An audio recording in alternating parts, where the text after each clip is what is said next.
Tad jā, par to fizisko sagatavotību ir tā, ka tendences jau katrā sporta skolā, katrā sporta organizācijā var mazliet atrast, atšķirties, kā ir nodrošinātas fiziskās sagatavotības nodarbības, vai līdzekļu atļauju, vai cilvēku atļauju un tā tālāk. Tāpēc, protams, es varbūt nevarēšu pilnīgi uz visiem jautājumiem varbūt tur arī atbildēt, uzreiz caur tiem slaidiem, ja gadījumā kas, kaut kādi jautājumi uzreiz uzdodam. Bet, jā, tātad, kā jau man iepazīstināja Raivis Miezāns, fiziskās sagatavotības treneris un fizioterapeits, ir jāsaka tā, ka es strādāju diezgan daudz ar dažādu veidu sporta veidiem, gan junioriem, gan ar pieaugušajiem. Bet hokejā tiešām hokejs ļoti mīļš, hokejisti ļoti mīļi, vai ne, man ir kā atlēti. Ļoti daudz gadus esmu ar viņiem darbojies tā.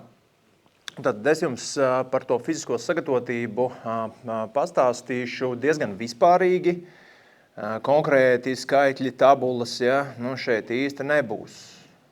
Varbūt kaut ko jūs zināsiet, varbūt jūs kaut ko nezināsiet, varbūt kāds doma grauds būs vai nebūs. Ja gadījumā tik tiešām kaut kas ļoti aktuāls, pats viņam roku, ja, un ātri var pajautāt. Tātad, pirmā lieta, atceramies, arī nav jaunums to, kāda tomēr tā ietekme ir hokejam, uz to ķermeni.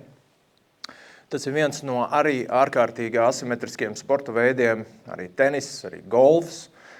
Daudz tādas kustības profesionālos sportos, kas var ieaudzēt tādu pilnīgi absolūtu asimetriju. Un hokejs arī ir viena no tām slodzēm, kas laika gaitā var pa lielam gandrīzai izkropļot ķermeni. Man ir gadījies satikt vienreiz vienu audzēkni, un es biju tiešām ļoti, ļoti izbrīnīts, jo, labi, it kā pasmieties tu tikai varētu, kā tas izskatās, bet tas jau godīgi ir diezgan briesmīgi, ka cilvēks tiešām ar mani runā, un viņš šādi te stāv. Es nepārspīlēju, viņš šādi te arī stāv, plecs augšā, roka lejā, un viss ir pilnīgi līgs. Un tad tajā momentā, kad mēs parunājam, kāda vispār viņam ir bijusi bērnība, vispārīgās fiziskās sagatavotība 0 gandrīz, agrīnā specializācija, griestiem, tur tuvu gandrīz. Bet tātad, kas tad padara to hokeju tādu ļoti asimetrisku un arī tādu diezgan traumatisku? Salīdzinoši ar jebkuru citu sporta veidu, kā tas ir futbols vai arī tas ir basketbols, kur pārvietojās jebkurš lineāri. Mēs skrienam uz priekšu, mēs izmantojam aizmugurējo ķēdi diezgan labi, mūsu augststilba muskultūru. Hokejs atsparās diagonāli. Ja godīgi tā evolucionāri, it kā jau māte daba nebija domājis to, ka mēs kaut ko tādu tur darīsim. Un tāpēc beigās hokejistam uzaug liels dibens, hamstrings vispār atpaliek, cirkšņi vispār kaput. Tāpēc, kad kaut kādam muskulim ir jāpretdarbojas, kamēr tas lielais dibens tur grūž uz priekšā.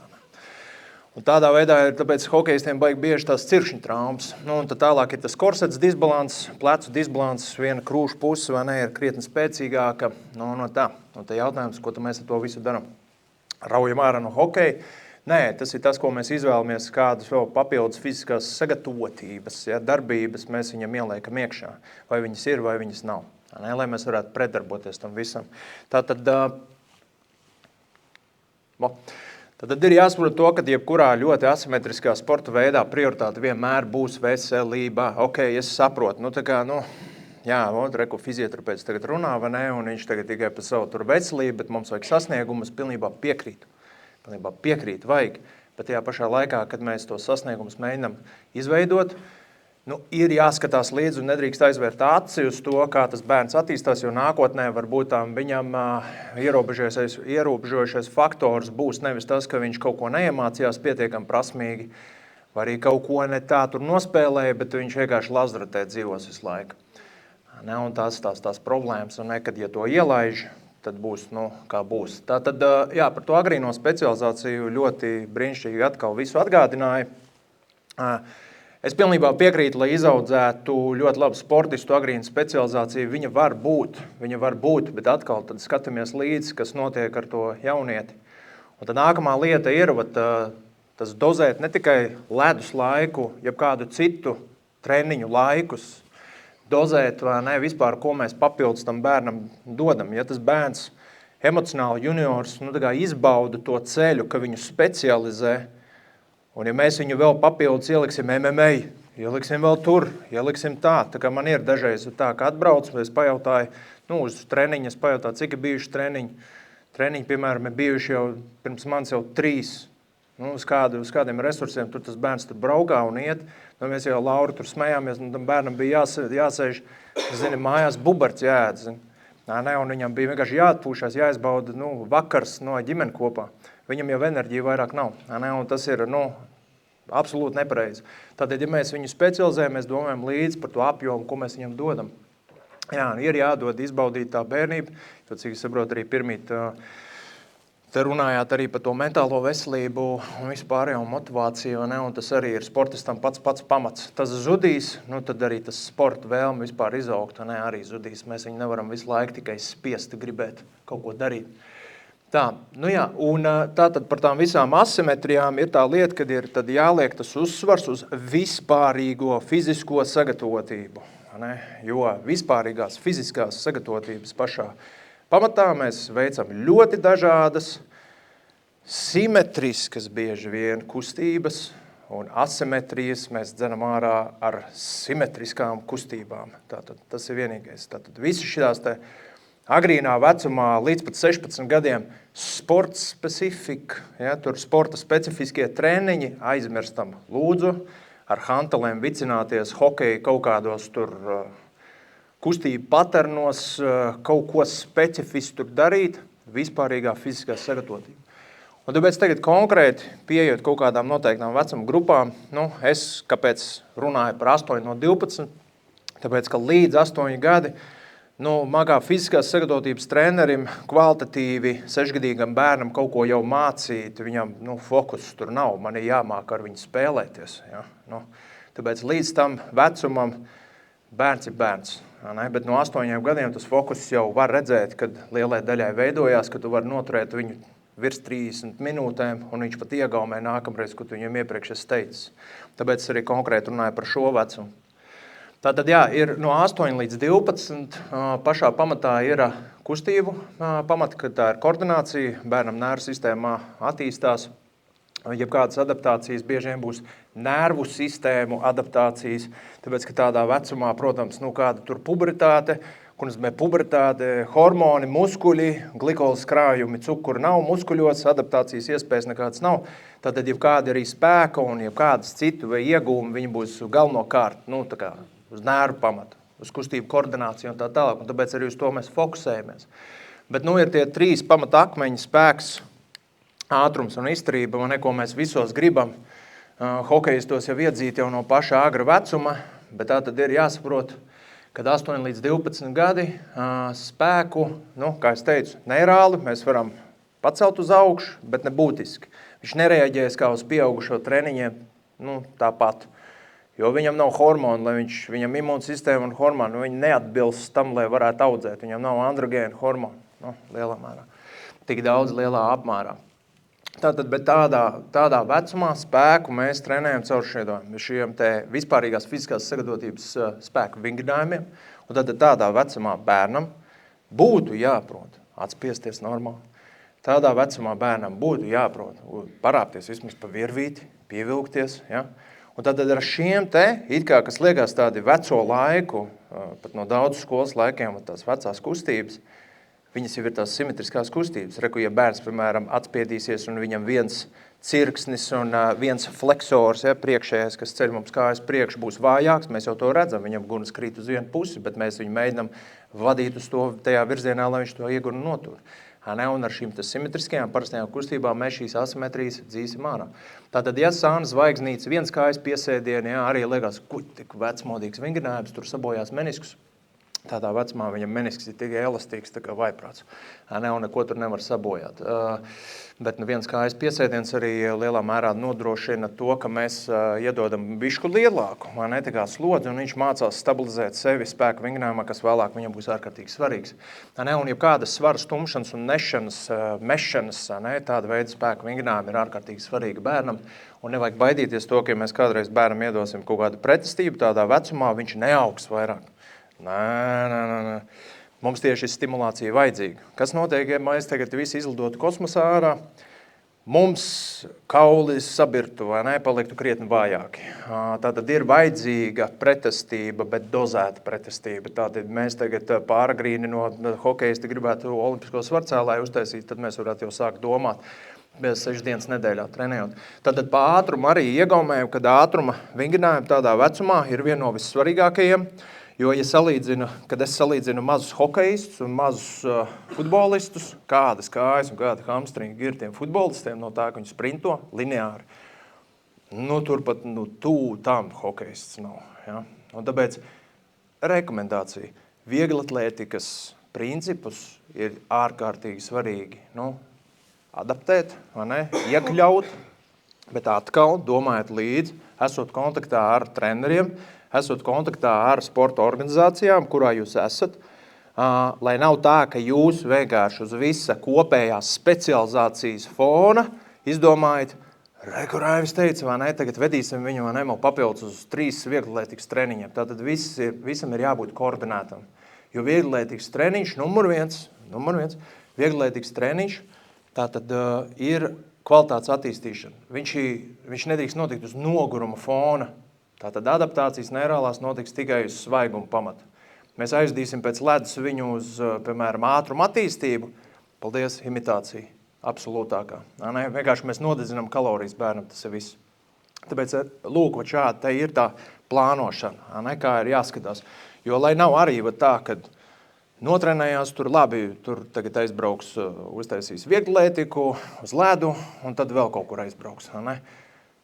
Tas bērnu ķermenis viņš neuzņems to slodzi. Tas pats, kas mēs mēģinām puķi audzēt, un es tagad paņemšu spaini, apliešu to mazo rozīti, un tagad cerēšu, ka ūdens ir pietiekams, un tagad viņi izaugs krietni ātrāk. Tāds nebūs. Un par izturību runājot, bērnam tādā vecumā nekādus garos kardio tur nevajag dot. Ja? Viņš to iegūst caur to, ka viņš bizo spēlīts, tur spēlē viens ķerenīts, ja, tur viens otru ķeru, iet uz ledus, vieglatlētikas kaut kādas, tomēr disciplīnas arī pat līdz 200 metriem tur skriet, arī tas to izturību audzēs. Un atceramies, tajā vecumā bērns nevar pārspīlēt, viņš zina, kad vajag apstāties. Ja pieaugušais var sev dadzīt līdz ģībonim, bērns nekad to nevarēs izdarīt, viņš nemelos, viņš nevar, viņš apstāsies. Ja? Tāpēc arī tādi gari pārskrējieni ir diezgan labi. Tātad, un reku mēs jau, man ir tieši tas pats zēns, paaudzēs jau. Un tātad 12, 16 gadi, viss ir, kas tur notiek, nevis drīzāk, kuram jau visi hormoni sāk jau pamazām pareizā virzienā nostāties. Tas nozīmē to, ka mēs varam hormonu sistēmu izmantot, lai mums muskuļi sāk augt. Un tik līdz mums muskuļi aug, mums tātad glikogēni krājumi ir krietni lielāki, cukuru krājumi ir lielāki, hormonu sistēma var jau adaptēties lielākai slodzei, un mēs to sākam izmantot. Bet, protams, lai mēs to sāktu izmantot, ātruma treniņā mēs to jau varam sākt izmantot, vai ne? Jo viņš jau ir iemācījies jau savos 12 gados koordinētu kustību, lai mēs ar to koordinēto kustību tālāk ātrumu jau varētu izsaukt to attīstību, bet reku par spēku, ne? Kas ir ārkārtīgs uzsvars. Un ir jāsaka tā, ka gadiem, ko es redzu, ir tas, ka, pieņemsim, tur U16 līmenī, es kā fiziskās sagatavotības treneris, piemēram, daudziem hokejistiem aizēju, un viņiem pasaku, tagad darīsim to. Tajā vecumā pa lielam, tas skaitās jau pieaudzis jau atlēts. Un viņš tāds trenera, kas, kāds ir pietupties vai kaut ko tādu. Un es U16 līmenī mācu, tās lietas, kas viņam 12 gados bija jāiemācās. Protams, es saprotu, jūs kā vecāki, jūs nevarat izkontrolēt to. Tik vienkārši jūs neesat. Tāpēc jūs uzticaties tur, ekspertiem, ja, tur treneriem, organizācijām tā tālāk. Jūs jau varbūt pat nezināt īsti, kas tur notiek, ko viņš zina, ko viņš tur nezina. Uz to es arī īsti atbildēt nevaru. Ko tur darīt vai ko nedarīt? Bet kādreiz var būt tā, es nezinu, vai arī tur tajā pašā sporta skolā, vai arī tur atsevišķi kādreiz kāda eksperta pasaukt no malas, tīri iziet cauri kaut kādiem pamatiem, pārbaudīt, vai viņš to ir iemācījies, varbūt nav iemācījies. Varbūt tam sporta sistēma nav vainīga, varbūt viņš visu laiku vienu ausu iekšauts ar otru ārā. Bet, teiksim, kaut kāda sadarbība veidot, lai noskaidrot, vai viņš līdz tam vecumam saprot kaut ko no spēka pamata vingrinājumiem, ir ārkārtīgi svarīgi, jo, kamēr mēs nemākam to vingrinājumu, mēs nevaram pēc tam viņu izmantot kā rīku, lai mēs attīstītu to jaudu. Ne? Jo jaudu bez laba muskuļa, paldies, nav iespējams. Vispirms nāk spēcīgs muskuls, un tad mēs viņam liekam strādāt ļoti ātri, un tad tā ir tā jauda.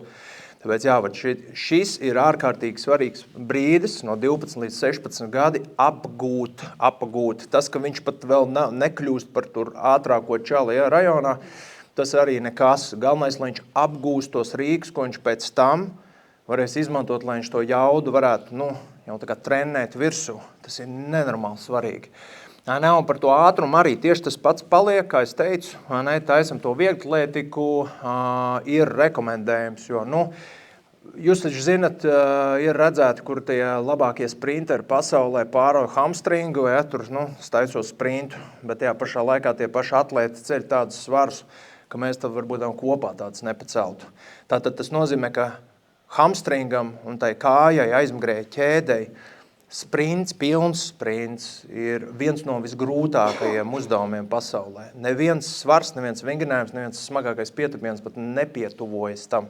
Un tāpēc tas ir ārkārtīgi forši, tas, ka mēs dodam regulāri, pakāpeniski, audzējam to sprintu. Tātad, un pa izturību ir tā, ka jau šajā vecumā ir jāskatās, te nāk klāt vienkārši tas, ka mēs skatāmies, vai ir vajadzīgi tie bāzes kardio treniņi, bet tas ir atkarīgs, it kā viņš tur skrāja pa to ledu, visi viņu ir pietiekami, viņš nav pārtrenējies, bet viņš tāpat slāps tas motors nost. Varbūt, ja tur tik tiešām ir nepieciešams to bāzi paaudzēt, jo tomēr augsta intensitāte, to mitohondrija ir tāds organēls, šūnu līmenī, kas nodrošina to izturību, lietot tur skābeklīt, visu kaut ko tādu. Lielā mērā varbūt viņam tā saturācija, lielā mērā tur tajā muskulī varbūt nav tik daudz muskuļu šūnās. Tāpēc arī mēs to varam ar bāzes kardio mazliet paaudzēt uz augšu. Bet arī tas ir, tad ir jākonsultējas un jāskatās un jāvērtē tā situācija, lai nav tā, ka mēs vienkārši izdomājam, tā viņš tāds, kaut kāds tāds pašvakāks stālēts, davai viss ir, tagad sāksim. Skriet tagad stundu dienā, vai ne, jo atkal kaloriju tērēšana, tur vajag pakonsultēties tad. Un tad beigās, 16 plus gadi, tas jau mums ir sportists, pieaudzis atlēts, mentāli un fiziski, reku viņš vēl paaugās.